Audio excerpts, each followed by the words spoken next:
أما بعد فأعوذ بالله من الشيطان الرجيم. بسم الله الرحمن الرحيم. إن الله يأمركم أن تؤدوا الأمانات إلى أهلها وإذا حكمتم بين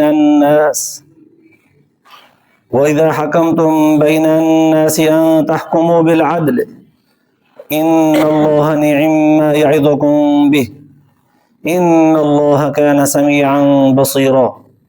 صدق الله العلي العظيم. درود شریف پڑھو. اللهم صل على سيدنا وسندنا وحبيبنا ومولانا محمد النبي الأمي وعلى آله وبارك وسلم عليه بعدد كل معلوم لك دائما أبدا. اللہ تبارک و تعالی جا تمام असांजे मथां अणगणिया करम ऐं एहसान आहिनि जो अल्लाह रब ज़ुल जलाल तव्हां असांखे इशा जी निमाज़ बा जमात नसीब फरमाई ऐं उन खां पोइ क़ुर पाक जे हिन बाबरकत दर्स क़ुर जे महफ़िल में विहण जी तौफ़ीक़ बि इनायत फरमाई। गुज़िरियल आयतुनि में अल्लाह तबारक व तआला काफ़रनि जे सज़ा जो बयानु ऐं उन सां गॾोगॾु मोमिननि जे इनाम जो बयानु फरमायो हो। अॼोकिन आयतुनि जे अंदरि वरी अल्लाह तबारक व तआला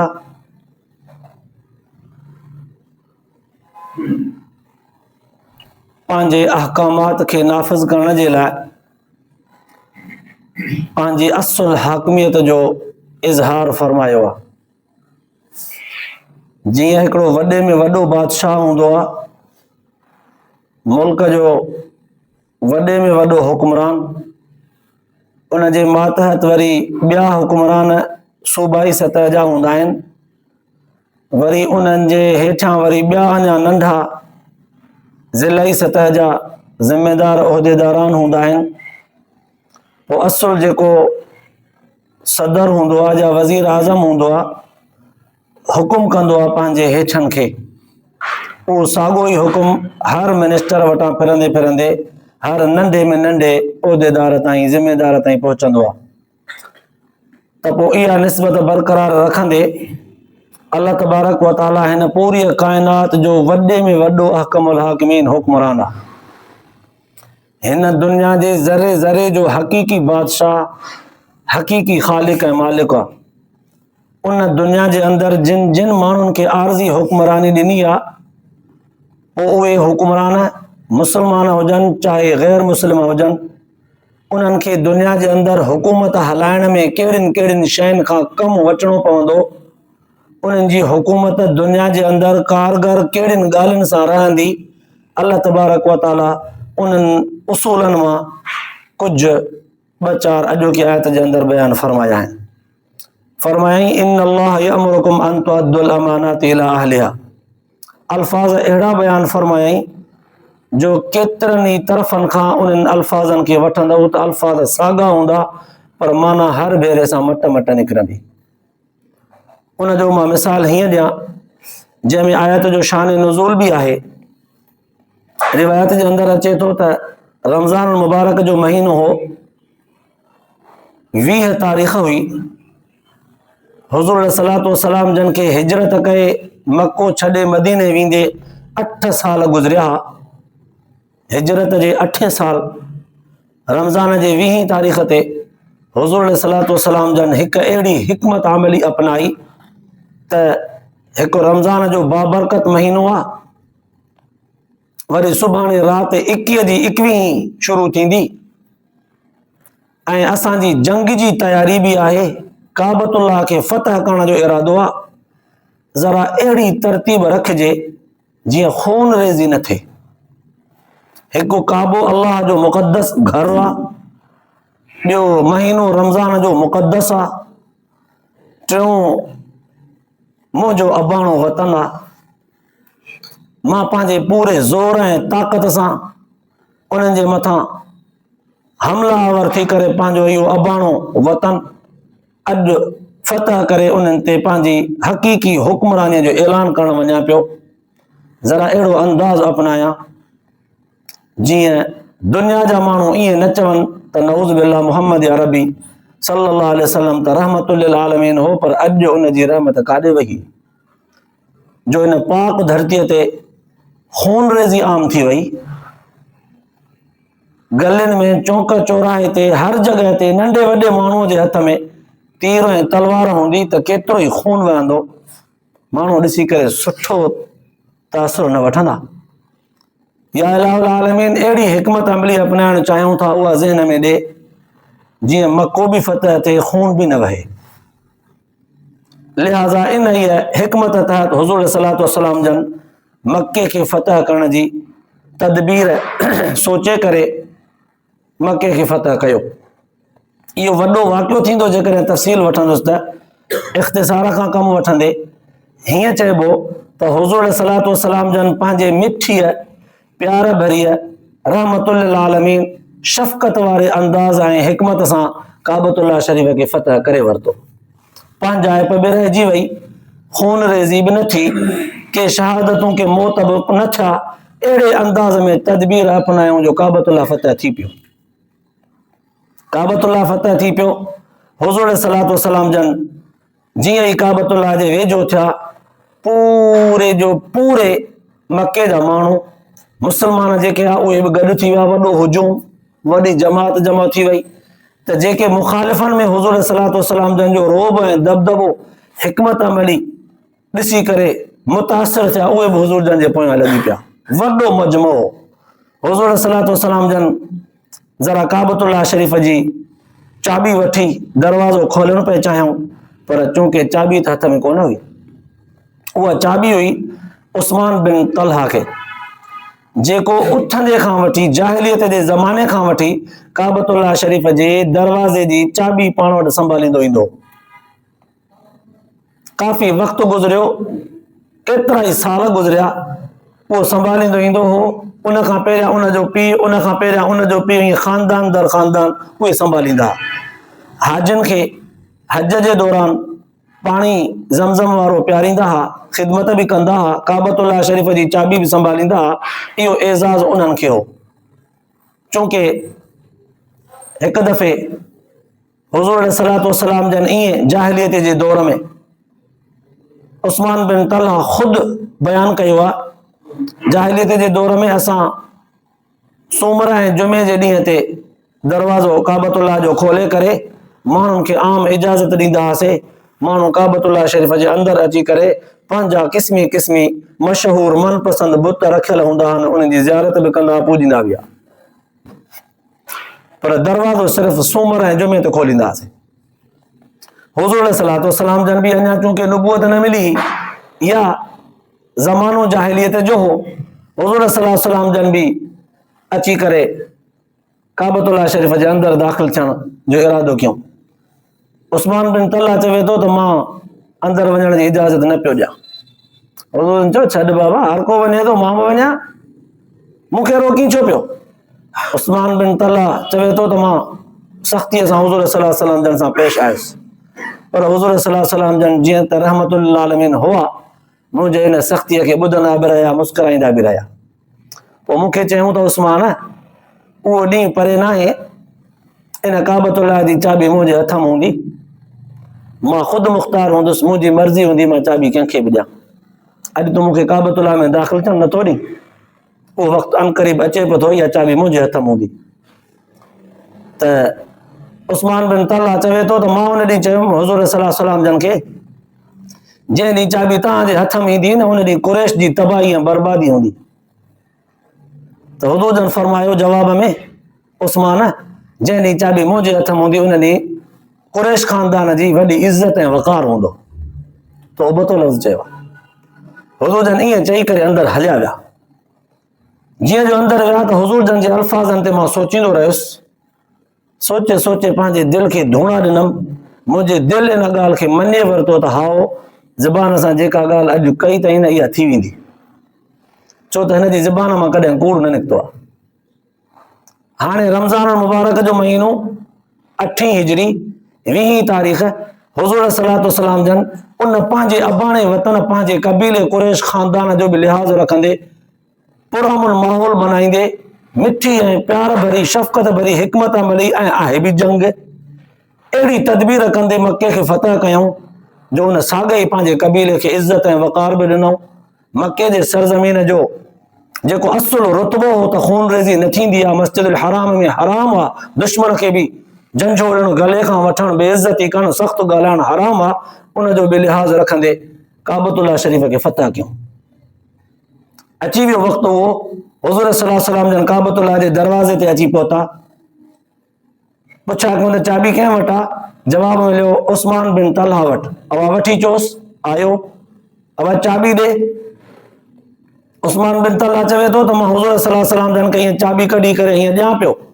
फौरन हुज़ूर जन जे चाचे हज़रत अब्बास चयो साईं या रसूल अल्लाह इहा चाबी त वठी मूंखे ॾियो, इहे ख़िदमतूं त हाणे असांखे ॾियो, त इहा चाबी बि मां संभालियां, हाजन खे आब ज़मज़म बि मां पियारियां, इहे ॿई मूं वटि हुजनि।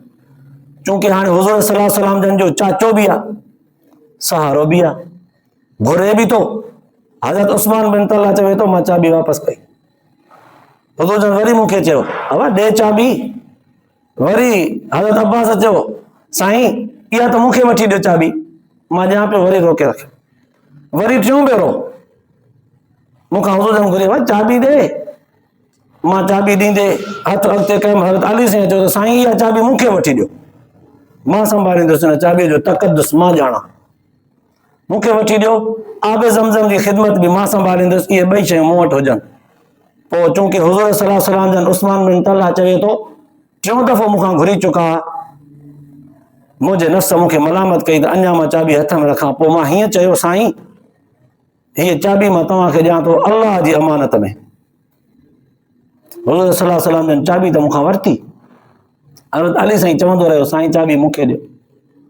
चूंकि उन वक़्तु बहादुर बि हो, जवान बि हो, हुज़ूर जो न्याणो बि हो, सौट बि हो, चाचे जो पुटु हो, होॾां चाचो अब्बास हो, घुर ॿई घराणे जे माण्हुनि जी हुई।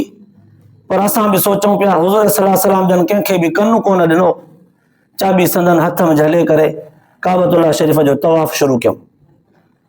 हिकिड़ो चकर लॻायूं, ॿियो चकर तवाफ़ जो लॻायूं, जिब्राइल अलैहिस्सलाम अची वियो।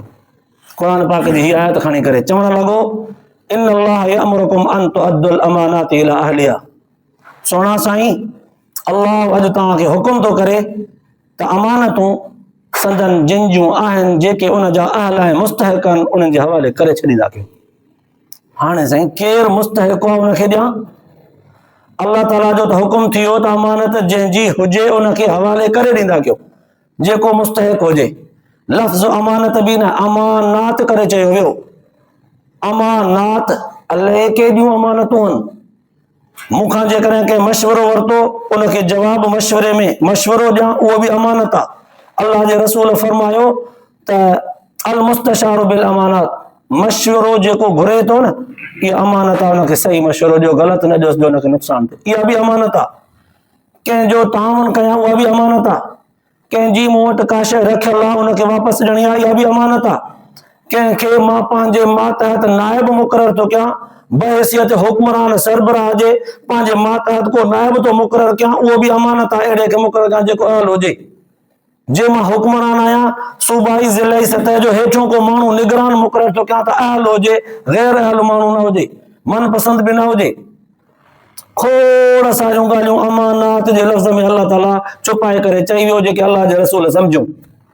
अल्लाह से फरमाए थो त अमानतूं पंहिंजे मुस्तहिकनि खे ॾेई छॾींदा कयो।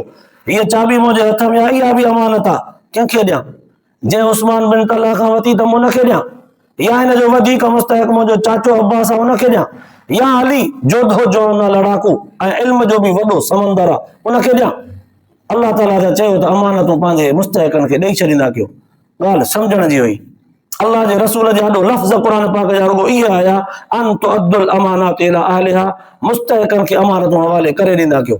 इन लफ़्ज़नि जे चवण सां जेको जेको अमानतुनि जो इल्मु समुंड भरियल हो अल्लाह जे रसूल जे सीने में अची वियो।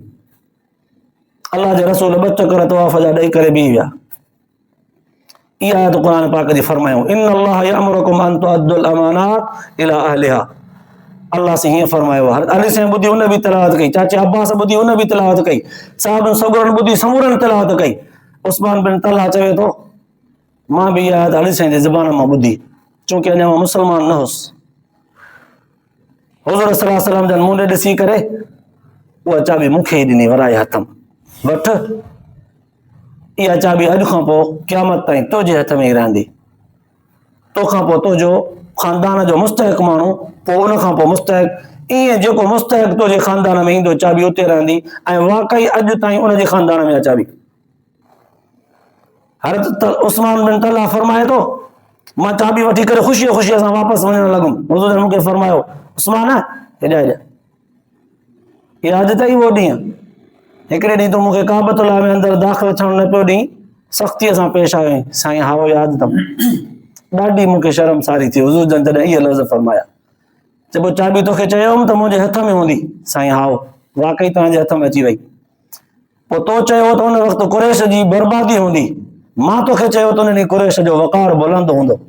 साईं हाओ, वाकई तव्हांजी हिकमत ऐं तव्हांजी पॉलिसी जेका जंग जी हुई वाकई अहिड़ी आहे। अॼु पंहिंजे कुरैश जो वक़ार बि बुलंद थी वियो, मको बि फतह थी वियो, हुक्मरानी बि तव्हांजी थी वई, चाबी बि तव्हांजे हथ में हुई। इहो तव्हांजो अहसान ऐं थोरो जो वराए वरी चाबी तव्हां मूंखे ई ॾिनी। हज़रत उस्मान बिन तलहा फरमाए थो त उन वक़्तु मुंहिंजो जिस्म पाणी पाणी थियो। हुज़ूर सल्लल्लाहु अलैहि वसल्लम जन जो अख़लाक़ करीमाना ॾिसी करे उन वक़्तु मां इस्लाम आंदो। इहो हुज़ूर सल्लल्लाहु अलैहि वसल्लम जन जो इंतिहाई मुदब्बिराना फ़ैसिलो हो त जिन घुरियो आहे उन्हनि खे जो ॼाण त दुनिया मथां चए त पंहिंजनि जे लाइ वती ऐं चाबी पंहिंजनि खे ॾिनई, वरी बि उनखे ई ॾिनई जंहिंजे लाइ अल्लाह तबारक व तआला हुज़ूर सल्लल्लाहु अलैहि वसल्लम जन खे अख़्तियार ॾिनो। हाणे अल्फाज़ त थोड़ा, अल्लाह तबारक व तआला वॾे में वॾो हाकिम थी करे फरमायईं त ए ईमान वारो, अल्लाह तव्हांखे हुकुम थो करे अन तुअद्दुल अमानात इला अहलिहा। लफ़्ज़ी तर्जुमो हीअ त अमानतूं पंहिंजे मुस्तहिकनि जे तरफ़ हवाले करे छॾींदा कयो। लफ़्ज़ी तर्जुमो इहो आहे। मतलूबी तर्जुमो उलमा मुहद्दिसीन लिखियो आहे त ए हुक्मरानो, पंहिंजे मातहत जंहिं माण्हूअ खे हुकूमत जे कंहिं बि थोरे हिसे जो ज़िम्मेदार बनायो, उहो पंहिंजो मनपसंद माण्हू न हुजेव, पंहिंजो घणो घुरियो बि न हुजेव, को नाल बि न हुजेव, कंहिंखे पंहिंजा नवाज़ो पॉलिसीअ तहत बि कोई न हुजेव, कंहिं दोस्त यार खे नवाज़े छॾियो न।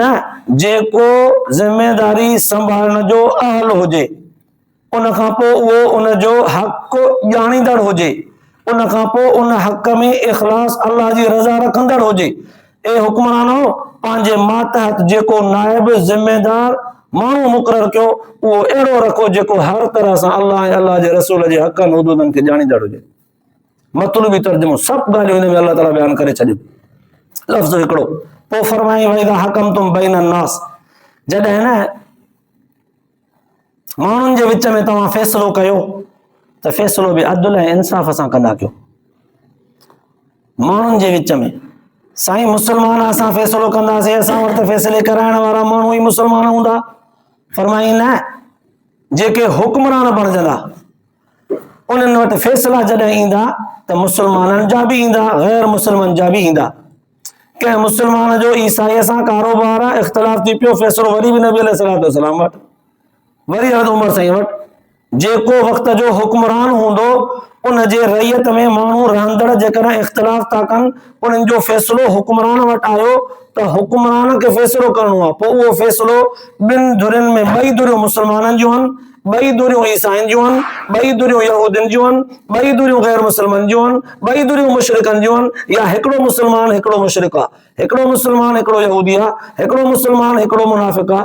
कहिड़े बि तरह सां माण्हुनि जे विच में फ़ैसिलो कयो त इंसाफ़ सां कयो। ॼण त हीअ आयत अल्लाह तबारक व तआला असुल हुक्मरान जे एतबार सां पंहिंजे मातहत हुक्मरान खे सेखारे पियो त हुकूमत दुनिया में जेकॾहिं तव्हांखे बरक़रार रखणी आहे, अदल ऐं इंसाफ़ सां हलाइणी आहे, चाहियो था त दुनिया में अमन रहे, त इहे ॿ सिफ़तूं असां जूं अपनायो। हिकु त अमानतूं उन्हनि जे हवाले कयो, ज़िम्मेदारियूं जेको उनजो अहल हुजे, ॿियो फ़ैसिलो कयो त इंसाफ़ सां कयो। तॾहिं त हज़रत उमर रज़ी अल्लाह तआला अन्हु जे दौर में ॿिनि माण्हुनि जो इख़्तिलाफ़ थियो, वापार में, कारोबार में, ॾेती लेतीअ में, हिकिड़ो मुस्लमान हिकिड़ो ईसाई। उमर साईं जन वटि आया, उमर साईं जन खे चयऊं त असांजो फ़ैसिलो कयो। अब फ़ैसिलो हुज़ूर साईं जन जे हूंदे मां फ़ैसिलो कयां? ईसाई चयो त साईं तव्हां खां पहिरियां हुज़ूर जन वटि वियासीं, हुज़ूर जन सल्लल्लाहु अलैहि वसल्लम जन फ़ैसिलो फरमायो, उन मुंहिंजे हक़ में फ़ैसिलो ॾिनो। पोइ हज़रत उमर साईं फरमायो अच्छा हुज़ूर जन फ़ैसिलो ॾिनो आहे तुंहिंजे हक़ में, पोइ वरी मूं ॾे छो आयो? चई मुस्लमान नथो मञे, चए थो उमर ॾे था हलूं। हज़रत उमर वटि जॾहिं आया, हज़रत उमर रज़ियल्लाहु ताला अन्हु चयो तरसो तव्हांजो फ़ैसिलो मां कयां थो। घरां तलवार खणी आयो, मुस्लमान जी मुंडी लाहे छॾे। जेको मुंहिंजे नबीअ जो फ़ैसिलो क़बूल न करे उनजे लाइ मुंहिंजो फ़ैसिलो इहो आहे। अलाह जो पैगंबर मौजूदु आहे, हुन खां वधीक केरु फ़ैसिलो हक़ जो करे सघे थो? बिल्कुलु ईअं दुनिया जे अंदरि खोड़ सारा मामला छा अलाह सीधो फरमायो त जॾहिं फ़ैसिलो कयो त इंसाफ़ सां कयो। हिंदुस्तान जे अंदरि हिकिड़ो प्लाट हो, उन प्लाट ते इख़्तिलाफ़ थी पियो। मुस्लमाननि चयो इहो प्लाट असांजो आहे, हिंदुनि चयो इहो प्लाट असांजो आहे। ज़िद हलियो, मुस्लमान सभु गॾिजी बसि ज़िद थी पिया त असांजो प्लाट आहे, असांखे मिले असां मस्जिद ठाहींदासीं। हिंदुनि चयो असांजो प्लाट आहे, असांखे मिले असां मंदरु ठाहींदासीं। ॻाल्हि ज़िद ते मची वई। क़ौमियत जे एतबार सां, मज़हबियत जे एतबार सां ज़ोर थी वियो ॿई पासा। हलंदे हलंदे हलंदे हलंदे इख़्तिलाफ़ थियो, कोर्ट वटि आयो। कोर्टूं बि लहराइनि पियो त बाबा चूंकि बरे सग़ीर आहे, मुस्लमान बि ज़ोर सां ऐं हिंदू बि पंहिंजे ज़ोर सां आहिनि, इहो फ़ैसिलो असां खां ॻरो आहे, ॾुखियो थींदो, ॾुखियो थींदो। कोई वकील वकालत जे लाइ तयारु न पियो थिए। जेको अॻिते थींदो मुमकिन आहे उहो मरी पवे, उहो ॻरी पवे, क़तल थी वञे। इन ॻरे फ़ैसिले में हथ विझण जे लाइ कोई तयारु कोन हो। एतिरे में हिकिड़े जज चयो बाबा तव्हां पंहिंजो पंहिंजो माण्हू हिकिड़ो अॻियां ॾियो। मुस्लमान बि हिकिड़ो पंहिंजो माण्हू ॾियनि, गैर मुस्लिम बि पंहिंजो माण्हू ॾियनि, जंहिं ते उन्हनि जो ॿिन्हिनि धुरियुनि जो एतबार हुजे। असां उन्हनि ॿिन्हिनि धुरियुनि खे ॿिनि माण्हुनि खे विहारे, तव्हांजा गोया के इहे मुवक्किल वकील थी पिया, उन्हनि खे असां विहारे फ़ैसिलो कंदासीं। मुस्लमाननि हिकिड़ो नालो खयो फलाणो हिकिड़े आलिम जो। हिंदुनि चयो असांजो बि न ते एतबार आहे, बसि असां पंहिंजो माण्हू नथा कयूं। हिकिड़े आलिम खां फ़ैसिलो करायो, उहो आलिम जेका ॻाल्हि करे सभु मञीदासीं। हिंदू बि था चवनि इहो मुस्लमान आलिम फ़ैसिलो करे, पुराणे जुग जो वॾो आहे, हुनखे ख़बर आहे प्लाट कंहिंजो आहे, बसि हुन खां पुछो। उहो चए न जेकर मुस्लमाननि जो आहे ॾेई छॾियो। ऐं मुस्लमाननि चयो असांजो त भाॻु थी पियो, मुस्लमान ज़रूरु मस्जिद जी ॻाल्हि ॾिसी असांजे बारे में फ़ैसिलो कंदो, मंदर खे कॾहिं बि पसंदि कोन कंदो। फ़ैसिले जी घड़ी जॾहिं आई, उन मौलवी साहिब खे अदालत में आंदो वियो। जज जे साम्हूं मौलवी साहिब लिखत में फ़ैसिलो ॾिनो त इहो प्लाट हिंदुनि जो आहे।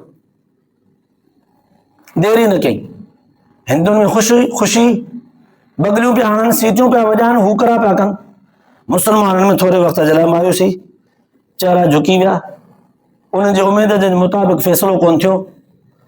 जज खे चऊं हाणे तव्हां आख़िरी फ़ैसिलो सादिर कयो, लागू कयो, फ़ैसिलो कहिड़ो चालू कयो। हुन ऑर्डर करे फ़ैसिलो जेको जारी कयो, उन लफ़्ज़ जेके लिखिया उहे सोन जे पाणीअ सां लिखजनि त भाकुदा न थिए। जज त हिंदू हो, चई त मौलवी साहिब जेको फ़ैसिलो कयो आहे इन में बज़ाहिर मुस्लमान हाराए विया, हिंदू खटी विया, पर हक़ीक़त में इस्लाम फतह याब थी वियो। हक़ीक़त में इस्लाम फतह याब थी वियो। जंहिं मोहम्मद अरबी सल्लल्लाहु अलैहि वसल्लम जन जो हे पैरोकार आहे, उन पैरोकार खे क़ुरान जे ज़रिए इहो ई हुकुम मिलियो आहे त वइज़ा हकमतुम बैनन नास अन तहकुमू बिल अदल, फ़ैसिलो कयो त इंसाफ़ सां कयो। हिन पंहिंजे नबीअ जी सची पैरवी कंदे फ़ैसिलो सचाईअ सां ॾिनो आहे। इन जे करे इस्लाम जी अॼु फतह आहे। बज़ाहिर खणी वाणनि हिंदुनि जी फतह आहे, पर हक़ीक़त में इस्लाम जी फतह आहे। हिन फ़ैसिलो हक़ ऐं सच सां ॾिनो आहे। तारीख़ बि ईअं थी चवे, माण्हू बि ईअं था चवनि, हिन बि ईअं ई चयो आहे। हाणे जॾहिं हिंदू ख़ुशि त थिया, उन मुस्लमान आलिम जे सचे फ़ैसिले खे ॾिसी करे सभु जो सभु हिंदू उन वक़्तु मुस्लमान थिया। मुस्लमाननि सां गॾिजी उन प्लाट ते साॻी मस्जिद ठाही वई, जंहिं मस्जिद जो नालो मुख़्तलिफ़ तरहनि सां ॾिनो वियो। को बाबरी मस्जिद ॾिनो वियो, कोई ॿियो नालो ॾिनो वियो। उहे मस्जिदूं मौजूदु हुयूं जेके तारीख़ियूं।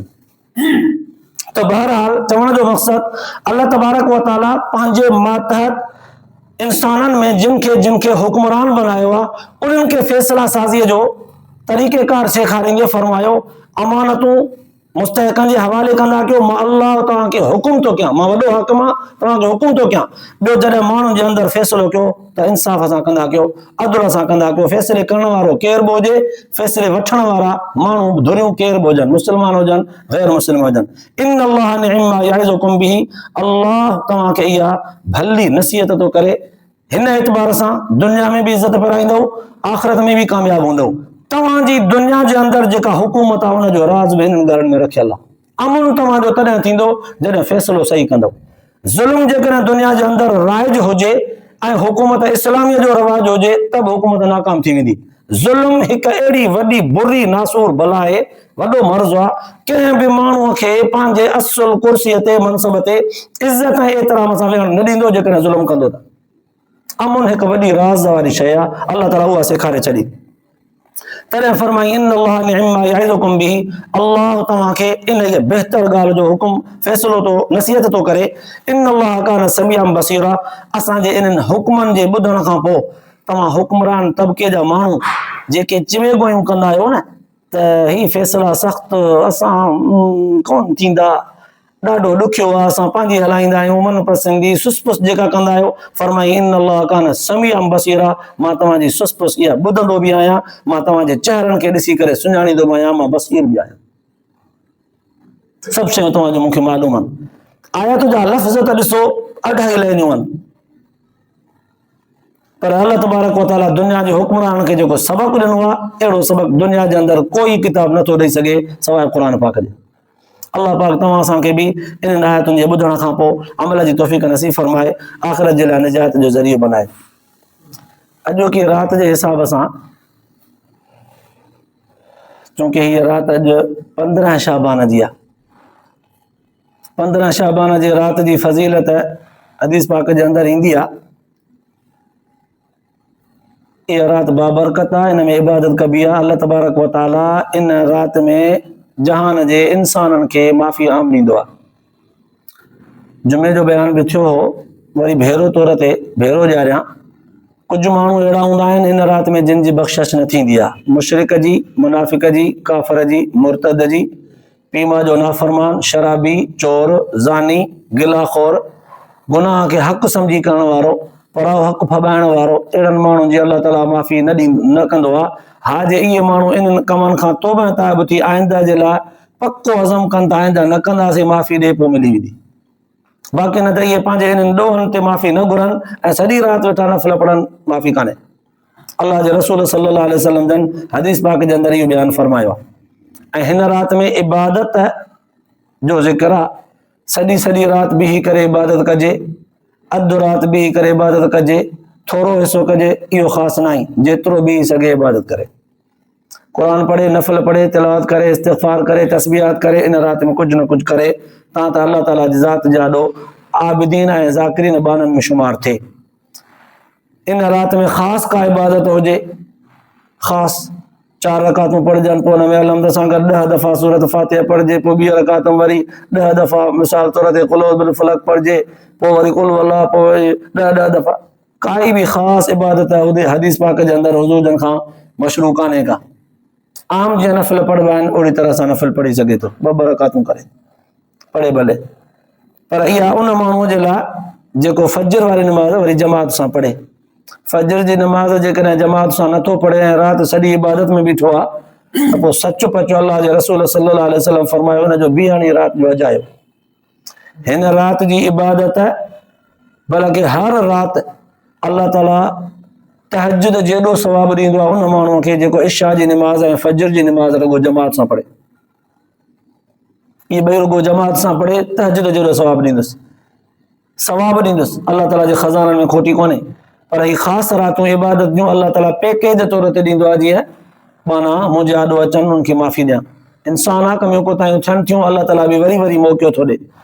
ॿियो आहे इन सुभाणे के ॾींहं जो रोज़ो, इन रोज़े जी काई बि हदीस पाक जे अंदरि सबूत कोन्हे, हदीस पाक जे अंदरि इन जो बयानु कोन्हे। 15 शाबान जो रोज़ो हदीस पाक जे अंदरि कोन्हे।